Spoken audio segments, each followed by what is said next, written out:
Hello guys, आज का हमारा टॉपिक है MSc zoology third sem student के लिए है और टॉपिक का नाम है abiotic and biotic factor of water nursery of fish life. Synopsis, introduction, definition, factor, abiotic factor, biotic factor, signification, conclusion, difference. Introduction. Fish को वाटर में जीवित रहने के लिए अबायोटिक एंड बायोटिक दोनों ही फैक्टर की आवश्यकता होती है, मतलब जैविक या अजैविक दोनों ही कारक की आवश्यकता होती है। यदि ये दोनों फैक्टर समुचित मात्रा में रहते हैं तो फिश की वृद्धि अच्छी होगी। मतलब ये अबायोटिक और बायोटिक फैक्टर दोनों ही समुचित मात्रा में रहे तो फिश की वृद्धि मतलब इसकी ग्रोथ अच्छी होगी। डेफिनेशन। अबायोटिक एंड बायोटिक दोनों फैक्टर वाटर और फिश की लाइफ को प्रभावित करता है, मतलब जैविक और अजैविक कारक दोनों वाटर और फिश की लाइफ को प्रभावित मतलब उसके जीवन को प्रभावित करता है। यदि दोनों फैक्टर फिश की लाइफ के लिए आवश्यक होती हैं और फिश की ग्रोथ के लिए सारे फैक्टर जरूरी होते हैं। फैक्टर यह दो प्रकार के होते हैं।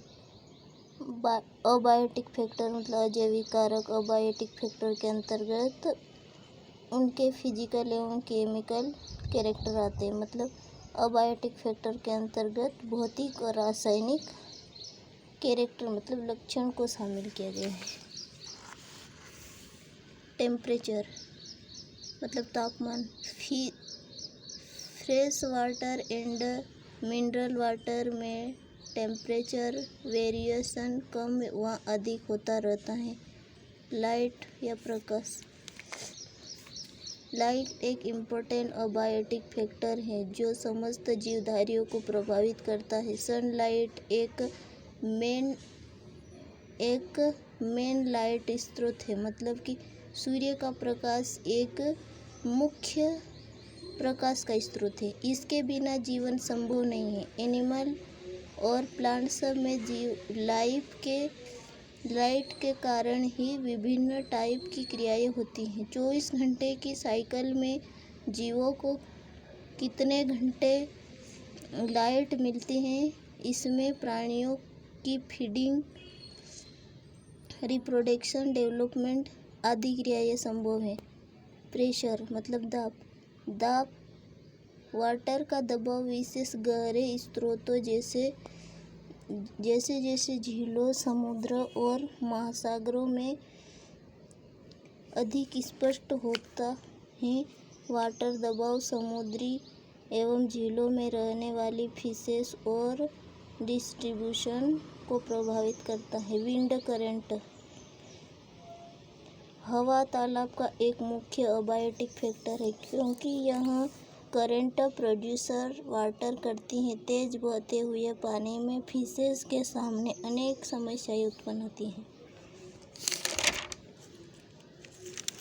इसे फूड प्रॉब्लम जो फिशेस फाइटोप्लैंक्टन और जूप्लैंक्टन आते हैं। फाइटोप्लैंक्टन मतलब कि तालाब के अंतर्गत छोटे छोटे प्लांट्स, मतलब जूप्लैंक्टन मतलब कि तालाब के अंतर्गत छोटे जीव जैसे कीट आदि आते हैं।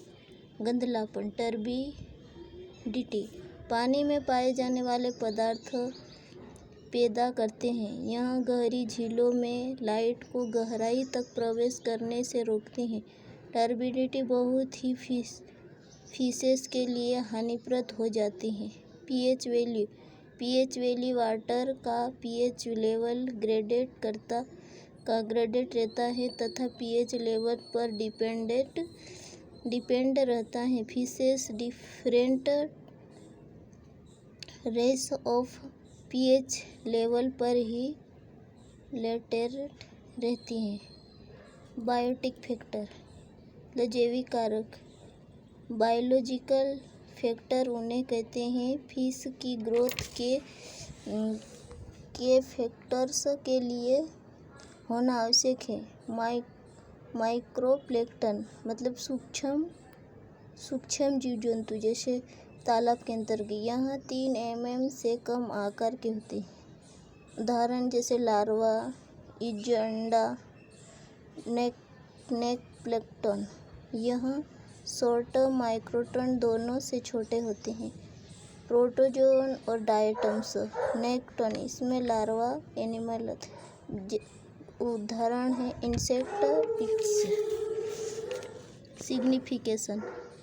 फिश की ग्रोथ के लिए लगभग सभी प्रकार के तत्वों की आवश्यकता होती है, जिसमें अबायोटिक एंड बायोटिक पार्ट्स होते हैं। इनमें लिमिटिंग मात्रा की आवश्यकता होती है, अधिक होने पर वह हानिकारक होता है। Conclusion. Abiotic and biotic factor में सभी फैक्टर की फिश के जीवन को प्रभावित करता है। अबायोटिक फैक्टर में फिजिकल फैक्टर और केमिकल फैक्टर में दोनों अपनी भूमिका निभाते हैं और फिश के लिए दोनों अबायोटिक एंड बायोटिक दोनों ही अति आवश्यक है।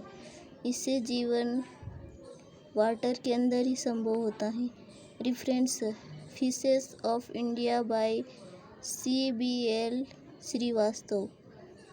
Fish and fisheries of India by Jhingran. Thanks.